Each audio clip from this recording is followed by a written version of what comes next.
Qui est Xavier Mingon, le compagnon de Florence Foresti?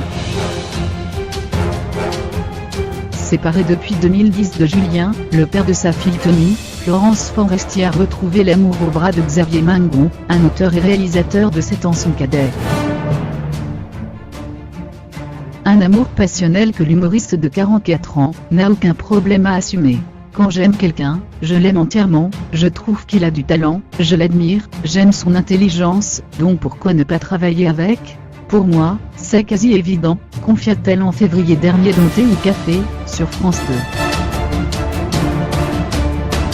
Si tous deux se comprennent et s'entendent à merveille, c'est parce qu'ils sont issus du même milieu, celui du spectacle.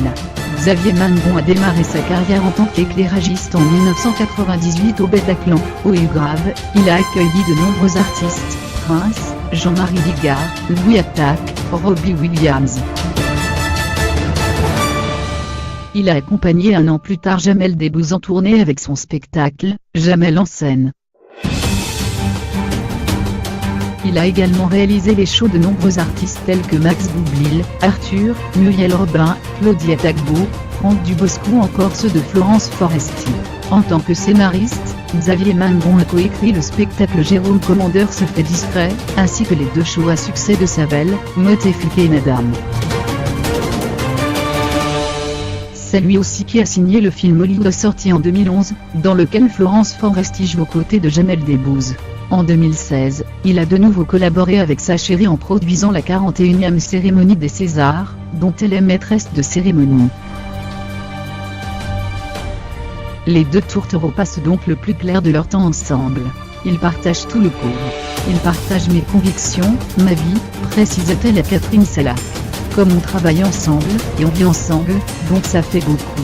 C'est pour ça que je parle de fusion. On n'est pas fusionnel, on est juste très liés.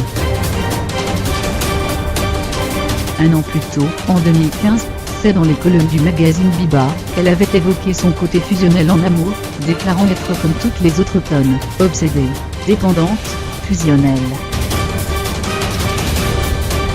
Elle ne supporte d'ailleurs pas d'être loin de son bien-aimé, je veux être avec lui 24 heures sur 24, jusqu'au bout de la relation. Cette semaine, mon mec est à New York, c'est la première fois que ça nous arrive. Je suis perdue. Une intense fusion que cette féministe convaincue se reproche parfois. On parle beaucoup de l'importance que chacun cultive son petit jardin secret, mais alors moi, je n'ai pas le moindre petit lopin de terre, ni un bout de potager. À ça, je n'ai aucune part de mystère, assurait-elle. Du coup, je pense que parfois ça peut être lourd pour lui, dit-elle de son compagnon. Il ne faudrait pas qu'il fasse un burn-out du couple. Point.